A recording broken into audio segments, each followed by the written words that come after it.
Mr. President, I rise to discuss the economic stimulus package. And first of all, I'd like to say that my friend from South Carolina has raised so many valid points in his discussion. I know he has an amendment that is primarily focused on reduction of taxes to stimulate this economy, create jobs, put more money in people's pockets, and I concur with him 100% that that is the direction in which we need to go. I look forward to further debate on his amendment and seeing that amendment reach the floor.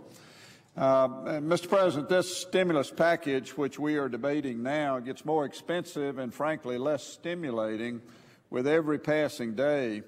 The Democrats' plan is not a jobs creation bill. It's plain and simple in its current form a spending bill. Now, we've been going through a number of amendments over the last several days. I'm pleased to see some of those amendments have success. So I think the bill looks somewhat better, but we still have got a long ways to go.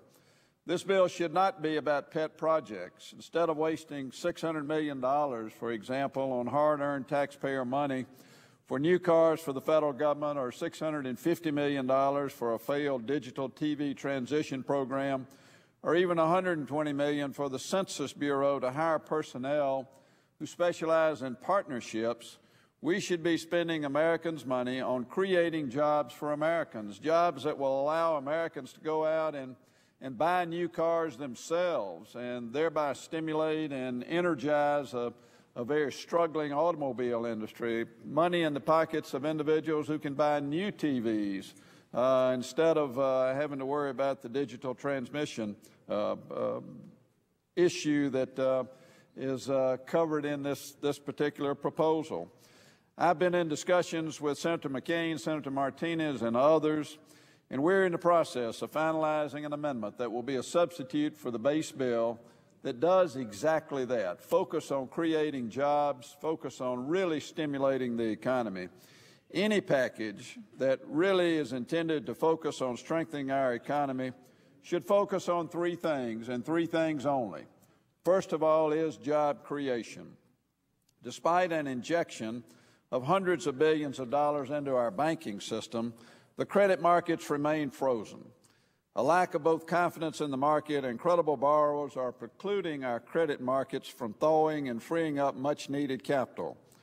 Along with the dual track of the TARP program, which is currently underway, the way we can loosen up this tight grip on capital is through job creation.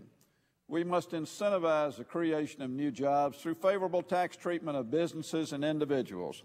My friend from South Carolina just mentioned an issue that we're going to have in our amendment that is very critical, I think, to the long-term corporate structure in America that will provide for the creation of jobs, and that is the reduction of the corporate tax rate from 35% to 25%.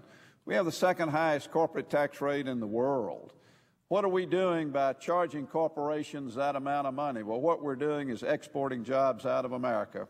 Now, I talked to one of the leading economists in the country this morning who happens to be a resident of my state and somebody that I've looked to for guidance from time to time, and I just asked him, I said, if you could point to anything that would create jobs in America, what would the first thing be? And he immediately said, cutting the corporate tax rate. He said, it's ridiculous what we do. And he said, what you're going to hear from folks on the other side is that, well, what you're doing by cutting the corporate tax rate is looking after the big corporations. Well, the fact is, according to this very renowned economist, that the big corporations don't pay that 35% anyway. It's the guys on Main Street, the insurance agencies in my hometown, and the veterinary hospitals down the street, and all the other small businesses that are, in fact, paying that 35%. It's our small manufacturers that depend on export markets to be competitive that are having to pay that 35%. If we reduce the corporate tax on those entities, then we are going to have the potential and the reality of creating jobs in this country. We also need to put more money in the pockets of individuals, and one way we can do that we're going to have in our amendment is a reduction of payroll taxes. That will put a bigger paycheck in the pocket of every hardworking American every single week. Make no mistake about it.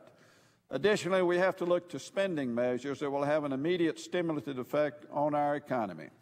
Military and highway construction can provide jobs in the immediate future and put stability and confidence back in the marketplace and start people spending their paychecks again.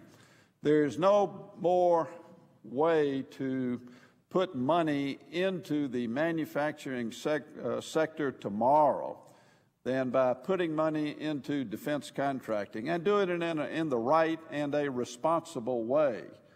But we need to increase defense spending to make sure that America remains safe and secure, and yet there is nothing in the base bill that the Democrats have offered that's going to increase pure defense spending. In addition to job creation, secondly, we have to focus on housing. The housing crisis is what got us into this real financial mess that we're in today, and I don't care what we do with respect to trying to spend or tax our way out of this. Unless we fix the housing sector in this country, we're never going to recover from an economical crisis like we're seeing today. How do we do that? Again, you're going to see measures that have already been discussed here in the form of amendments over the next couple of days. Amendments like that from my colleague and my friend Senator Isaacson to provide a $15,000 tax credit to anyone who buys a house between January 1 and December 31. Measures that are outside of the box thinking, like the senator from Nevada has proposed to provide long-term, low-interest loans for individuals seeking to either purchase a home or to refinance a home that, if they're not able to do this, is going to be subject to foreclosure. So it's those types of housing measures and provisions that will allow us to stimulate the housing sector and try to get that portion of our economy back on track. Thirdly, in addition to the job creation and housing, we have to focus on compassion for folks who've lost their jobs during these tough times through no fault of their own. Just in my home state, we have had 2 weeks of major announcements of job losses, and it's simply due to the fact that these corporations are having to develop cost-cutting measures that will improve their bottom line because their sales are down significantly. Their workers are quality workers. They would like to keep them on, but they simply can't afford it. They have to find cost-cutting measures. So when you find folks like that who are in need of assistance, we have an obligation, I think, to provide some relief to them. It's important that we prevent the bottom from deepening further by working to assist those who have fallen as a result of this spiraling economy, and not from irresponsible fiscal decisions. We must act to expand protections to serve as a compassionate step towards regrowth of our economy, a re-strengthening in our markets, and a return to fiscal security. All of these provisions are going to be included, along with others, in the substitute amendment that will be forthcoming either tonight or tomorrow. But we must be clear. Job creation does not mean Buy American. In tough economic times, it's all too easy to turn inward to try to build protectionist walls around America, and nobody believes in buying American more than I do. But now is not the time to pretend our economy knows only the bounds of our borders. I say this as someone who represents a state with a strong manufacturing sector. But we live in an interconnected global economy where most manufactured products have at least one component not made in America. Buy American is the quickest way to export American jobs. The biggest problem that I see with the current proposal that is under debate that came out of the Finance Committee from the Democratic side is that we are now having to approach that bill in a top-down way. In other words, we're having to take the bill as it is and have amendments forthcoming that seek to strip out provisions in there that are not stimulating, that are the pet projects of individuals in this body that really are going to do nothing but take money out of taxpayers' pockets. What we should do is to develop a system on this, directed towards this crisis, that is a bottoms-up review and a bottoms-up attack on this financial crisis. And we can do that basically by scrapping the current bill and starting over again. It's not that complicated to do. And I would hope at the end of the day that that's the approach that ultimately would be taken. You know, it's not just this $1 trillion spending package that we're looking at here in the United States Senate. We've got to be responsible as we move forward, because there are other bills that are coming right behind this one. There's a TARP 3 that we understand is going to be laid on the table within the next few days. We've heard numbers as high as another $500 billion that may be asked for in TARP 3, and that may not be the end of the road there. There's also an omnibus bill that we understand has already been put together that spends $1 trillion of taxpayer money. One of my constituents asked me the other day, you know, we used to talk in terms of 1 million.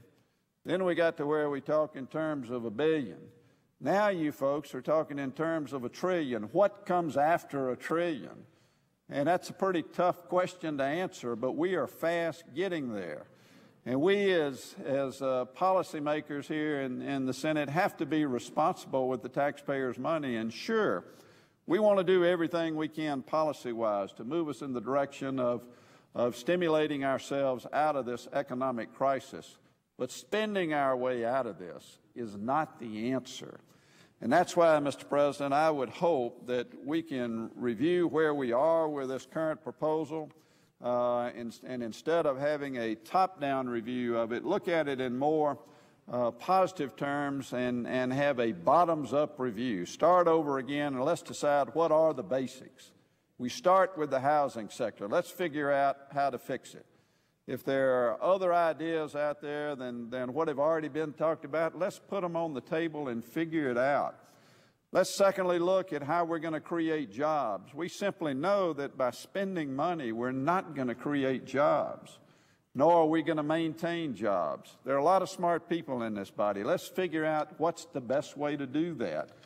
And then let's be compassionate. We need to make sure that Americans are taken care of when they've lost their jobs through no fault of their own. Mr. President, with that, I would yield the floor